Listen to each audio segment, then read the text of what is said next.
This is thermal physics, high level. We're going to do section 2, which is thermodynamic processes. This is the expression for the work involved in the change of volume of a gas at constant pressure. This is a derivation that needs to be learned. Okay, we have a volume of air, a volume of a gas. It has an area and a height, a length, as a cylinder.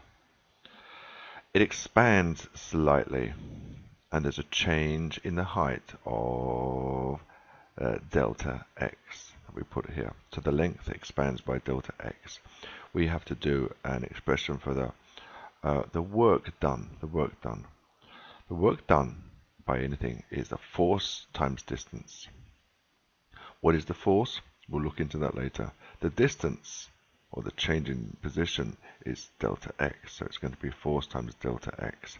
How do we find the force? We know the area. We would also know the pressure because we're told that it has a constant pressure. So we need to relate the pressure, force, and area. And that's by the equation of pressure is equal to force over area. So the force, to rearrange, is pressure times by area. So now the work done is pressure times by area times by delta x. Now we have a small volume change in the volume here, which has height delta x and area a, and this will be the change in the volume because that's the volume of this area here, this space here. So the work done is pressure times the change in volume. You need to be able to derive that. Remember that it's from the equation. Work done is equal to force times distance. Pressure is equal to force over area, and the volume here is delta x times by a. So the work done is the pressure times the change in volume, provided the pressure is constant. Now, it is possible to do it without the pressure being constant, but if there's a linear change in the pressure, then you can take the average pressure. For example, if it changes linearly between 10 newtons per meter squared to 12 newtons per meter squared, you can take the average, which will be 11 newtons per meter squared, or 11 pascals. So we have to assume that the pressure is constant. A small volume change, yes, because if the volume gets too large, then the pressure will go down, obviously, inside. Okay, you go first. Has a cylinder that expands from 200 liters to 500 liters. So you need to find out what work done is this. Pause and try that.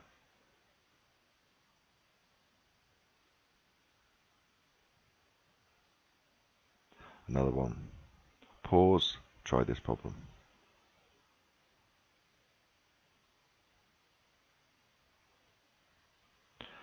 Now we get on to the first law of thermodynamics, also known as the conservation of energy. This equation, Q is equal to delta U plus W, is going to be seen a lot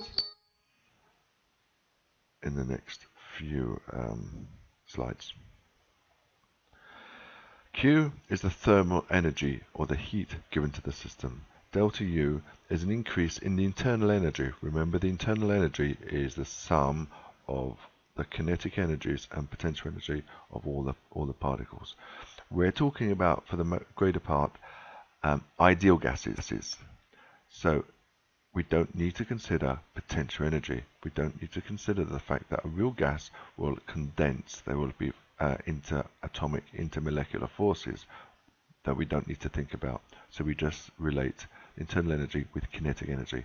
Kinetic energy is a measurement of temperature. So internal energy is temperature. W is the work done by the gas on the surroundings. So when Q is positive, it means that it gains thermal energy. Heat goes in. When Q is negative, it means that heat is moving out. Delta U, when that's positive, it means there's an increase in internal energy. It means that the temperature rises. When it's negative, it means the temperature goes down.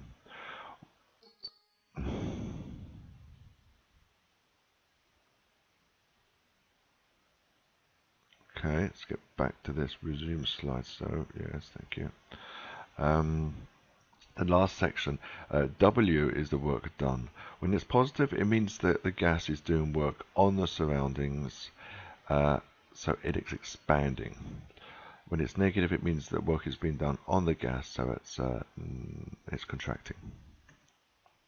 The system is a volume of gas, an ideal gas, and it can be in a cylinder, a piston, or whatever. Delta U, as I just mentioned, is an increase in internal energy, and for U is proportional to T for an ideal gas. Why is this the case? When we have an ideal gas, we do not need to consider potential energy. So ideal gas is basically the kinetic energy, which is a measurement of the temperature. Remember, the temperature is a measurement of the average random kinetic energy of the particles. Q is the heat going into the system or out of the system. Work done, W, is done by the system on the surroundings. When it expands, or when the piston moves out, the work is done by the system. So this is the equation that we need to know. Also known as the conservation of energy. So we're going to look at an example here. Sally does 45 joules of work compressing a gas in a cylinder. 23 joules of heat flow out of the gas. We have to identify what these terms are. 45 joules of work compressing a cylinder. So this will be 45. However, she's compressing the cylinder. The gas is contracting. So this will be negative 45. Also, 23 joules of heat flow out of the gas. This is the flow of heat, Q, but it's negative because heat flows out of the gas. So this is what we have. This is negative 23 is equal to delta U plus negative 45, gives a value of 22 joules. This means that the temperature of the gas will increase. It will go up. Okay, conservation of energy again. Basically, you can, by supplying heat to a gas, you can make it do work, or you can make the temperature go up. That's what it's saying. Conservation of energy. You put thermal energy in, you put heat in. The temperature will go up, or it will do work, or a combination of the two. The energy you put in will be the energy that you're going to get out, so to speak. Problems. Been there, done that. Okay, you have to do this problem, pause, and try that one. Solution, 67 joules of work. The gas expands, so this is going to be plus 67 is W. The internal energy of the gas goes down by 34 joules, which means that the temperature will go down. So delta U is negative. So therefore you find out what is the heat transferred.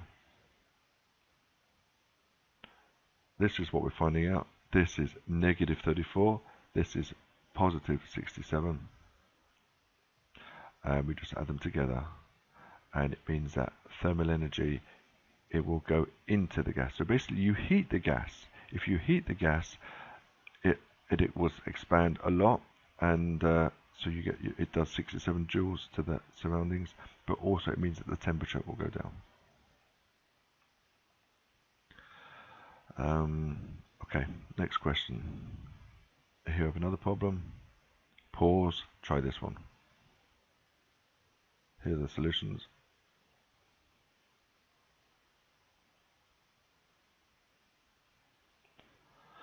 Now,